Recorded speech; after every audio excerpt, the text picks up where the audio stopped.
Mr. Gerald Giam.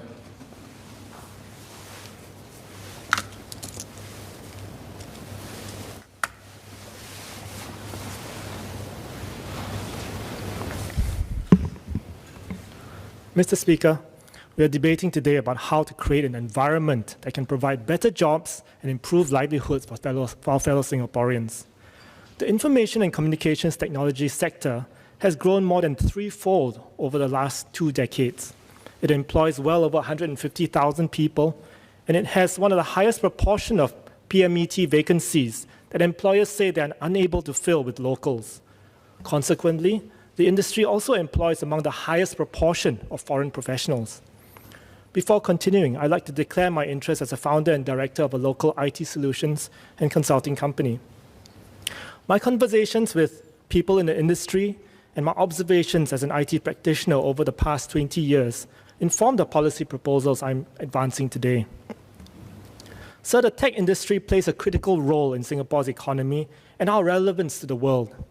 My speech will focus on skills and employment issues surrounding this industry, although some of these issues will be similar to those faced in other industries. I will analyze the reasons for the skills gaps and manpower shortage in the ICT sector, suggest ways in which the education system can be reoriented to play a greater part in narrowing this gap, and proposing ways the government can address some of the imbalances that Singaporean professionals encounter in the workplace vis-à-vis foreign professionals. We constantly hear employers complain that while there are many job opportunities in the industry, there aren't enough suitable professionals, both local and foreign, who have the skills to fill these positions. On the other hand, some Singaporean IT professionals have shared with me how they have been passed over for promotions or employment, despite their best efforts to attend training and improve themselves. Singapore is an attractive work destination and often a stepping stone for foreigners. Many are willing to work longer hours at lower wages to pick up skills and experience before moving on to countries like the US, Canada, and Australia. When I was a senior consultant at a multinational technology consulting firm, I saw many resumes of experienced foreigners seeking junior positions just to get hired. The admission of so many entry-level foreign ICT professionals over the past 20 years and the commoditization of core skills such as computer programming has put downward pressure on wages in this industry. Any Singaporean starting out as a software developer would be competing with many similarly skilled foreigners for jobs and promotions. This, coupled with the perception of crony hiring and discrimination against locals, prompted many Singaporeans over the past 2 decades to veer away from the ICT industry in favor of other sectors, leading to an even greater dearth of talent in this industry. In the past few years, with the growth in data science, robotics, and artificial intelligence, the demand for deep tech skills has increased dramatically. Companies are now willing to pay top dollar for data scientists and cybersecurity specialists. The NUS Graduate Employment Survey found that fresh graduates from the School of Computing have the highest gross monthly salary among all graduates, with the 75th percentile earning $6,316, higher than doctors, lawyers, and business graduates. This reflects both the high demand and the short supply of such graduates. The Minister for Manpower said in July that 6,000 jobs remain unfilled in the Infocom sector, and there aren't enough locals to fill the available jobs. In an interview last year, the minister in charge of the Smart Nation initiative said that the Infocom space will require 60,000 more professionals over the next 3 years. An Amazon Web Services report earlier this year highlighted that Singapore will need an additional 1.2 million digital workers by 2025 to remain competitive. Yet the supply of local tech talent is not keeping up. Replying to my parliamentary question on 26 July, the Minister for Education said that the number of places in information and digital technologies undergraduate degree courses in local universities increased from 800 in 2010 to 3,100 last year. This is still not going to solve the manpower crunch in this industry. With 3,100 graduates and 20,000 new tech jobs created every year, our local graduates won't even be able to fill a fifth of these roles. This will lead to a greater demand for foreigners to make up for the shortfall. The pattern of overdependence on foreign professionals will continue. While it is laudable that so many tech jobs are being created, how much does it benefit Singaporean workers if our people are not equipped with the skills to fill them? It will lead to disappointment by both the companies investing in Singapore and our own people. We should have started a bigger push to encourage and enable more students to study IT 2 decades ago. Be that as it may, there is now an urgent need to reorientate our schools to prepare Singaporean students for career opportunities in technology so as to create a stronger pipeline of local talent. Students who are interested in working with computers should be encouraged early to pursue IT as a course of study and an eventual career. Primary schools should introduce all students to computational thinking and basic coding as part of their core curriculum from primary 1, although it should not be made an examination subject, as it may kill interest in it. This will spark their early interest in tech and will help them and their parents choose suitable secondary schools to further their interests. We would not be alone in doing this. Estonia, which is recognized as one of the most advanced digital societies in the world, started teaching all first graders to code almost a decade ago. Currently, only 22 secondary schools offer computing as an O-level subject, and this is available only from secondary 3. Moving forward, all secondary schools should offer computing as an O-level subject, and it should be extended to the N-levels. Computing, just like history, geography, and literature, should be taught from Sec 1, so that all students can try their hand at it and make an informed decision at the end of Sec 2 if they want to pursue it further at upper secondary level. Schools should develop programs and mentorships to widen students' exposure to careers in technology, particularly those from less privileged backgrounds and also girls, given the traditionally lower female participation in this industry. More scholarships and grants should be awarded to students who choose to study computing.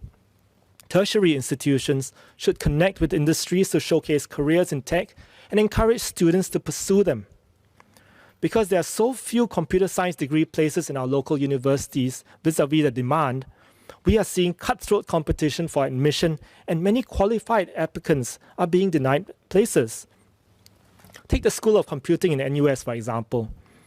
The A-level subject prerequisites for computer science courses are an H2 pass in computing, mathematics, further mathematics, or physics, or a good pass in H1 mathematics. This sounds quite achievable until we look at the indicative grade profiles of applicants offered places last year. Both the 90th percentile and the 10th percentile of applicants offered places scored 4 A's for their A-levels, essentially perfect scores. I doubt tech companies really need students who ace all 4 content subjects in junior college. Setting such a high bar for admission could mean missing out on many students who initially were interested in pursuing a tech career, but may have decided to switch their focus to other industries after failing in their bid to study CS in local universities. Institutes of higher learning should move more quickly to increase their intake of computer science majors and should admit more Singaporeans who can demonstrate a passion for technology and meet the prerequisite standards for the course. ITEs can also be a source of local tech talent. Tech, after all, is not the exclusive domain of university or polygrads. To be sure, I'm not calling for a lowering of standards just to admit more students, but an expansion of opportunities to study computer science. Minister Lawrence Wong said in his speech earlier that relying on a local pipeline is not enough, and that if we increase the intake of people in ICT too sharply, there will be complaints of a shortage in other sectors. Of course, I'm not advocating that everybody goes immediately into ICT, because that will be impractical.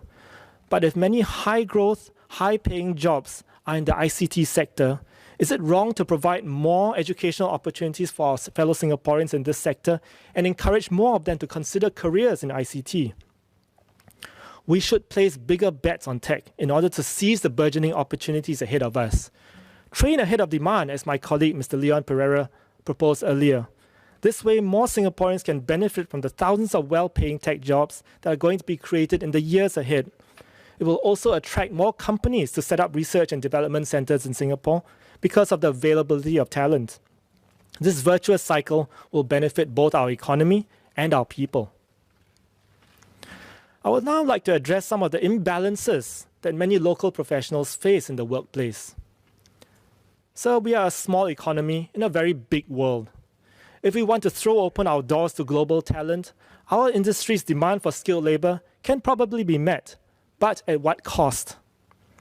As early as 1997, when I was interning at a large local tech firm, I was surprised to discover that all the programmers in the IT department were foreigners. More than 20 years on, the situation is even more extreme in many IT firms and banks, where many management positions, especially in technology departments, are occupied by foreigners. Now, I'm not asking the government to mollycoddle our workers, nor are Singaporeans expecting to be bubble wrapped from all foreign competition. We should remain open to foreign talent, but only those who are suitably skilled and earn their positions based on merit. Singaporeans want to be self-reliant and succeed on their own merit. It is therefore the responsibility of the government to ensure that Singaporeans do not become victims of discrimination in their own country. The world has changed, and employment regulations and practices need to adapt to keep pace. The government must commit to stamping out discrimination in the hiring and promotion process in companies, especially in firms where the competition for attractive and well-paying jobs is keener. As a society, we claim to have zero tolerance for corruption and racism. However, there are other forms of corruption like cronyism and nepotism, which have reared their ugly heads in the corporate environment. Some companies have turned a blind eye to their foreign managers, quote, hiring their own kind, unquote, instead of best qualified candidates. This has sapped the morale of honest, talented, and hardworking local employees who are hoping for advancement in their careers. Many MPs would have heard of anecdotal reports from constituents about foreign managers hiring compatriots who were less qualified than locals. You, Mr. Speaker, were one of the first ministers to acknowledge this disturbing phenomenon in the Committee of Supply debate in 2013, when I also raised this concern in one of my COS cuts. Minister Tan See Leng just acknowledged that he knows these things happen. These acts are difficult to prove and hard to catch because they can be very subtle. It is easy for the offending managers to justify that a particular candidate was the right fit without doing an objective, competency-based assessment against other candidates. In Singaporean culture, hiring a less qualified candidate on account of their cultural background is considered discrimination. It runs against the principles of meritocracy. However, in many cultures around the world, this is the normal way society works. While it is not my place to judge other cultures, I think Singaporeans expect that local cultures and norms are adhered to while operating in our country. This should not be difficult because most of our international friends in Singapore already do this. Companies who operate in Singapore should adopt a zero-tolerance stance against cronyism in the workplace. This should be reflected in each company's corporate ethos and codes of conduct. Companies should provide channels for whistleblowing and encourage reporting of such practices. Anti-discrimination legislation should provide MOM powers to prosecute employers for engaging in discriminatory practices in hiring and promotions. Although this is hard to prove, it could serve as a deterrent in egregious cases.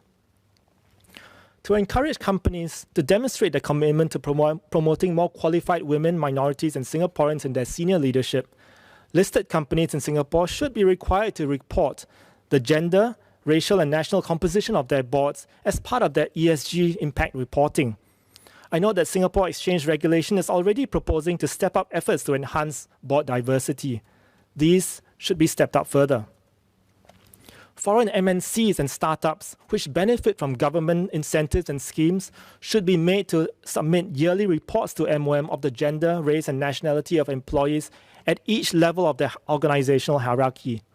These confidential reports should be shared with the Parliamentary Standing Select Committee on Foreign Employment, which the leader of the opposition proposed earlier. Companies which apply for employment passes and S-passes should be required to submit to MOM a breakdown of employee numbers by nationality at each level of seniority within the company and in the department that the work pass applicant is being hired into. This will allow MOM to objectively assess their This will allow MOM to objectively assess the concentration risk of foreigners from any one country before issuing them work passes. MOM should make transparent its criteria to determine what is an acceptable threshold for each industry and size of company. Companies must provide a reasonable justification if they cannot adhere to these thresholds. None of what I propose should cause much inconvenience to companies. They just need to run a simple query against their employee database to come up with the numbers. It will not be a deterrent to invest or set up business in Singapore, since we are not imposing any hard quotas on them or preventing them from hiring foreigners. Yet, this level of transparency will nudge companies to relook their HR policies and expand the opportunities they provide for the hiring and advancement of local talent. Mr. Speaker, I've spoken about how we can address the local manpower shortage in the ICT sector, create a stronger pipeline of skilled ICT professionals, and provide a more level playing field for Singaporeans. These solutions are neither easy nor cheap, but they are necessary if we are to remain a competitive economy and a cohesive society in the decades to come. So I support the motion as amended by Mr. Pritam Singh.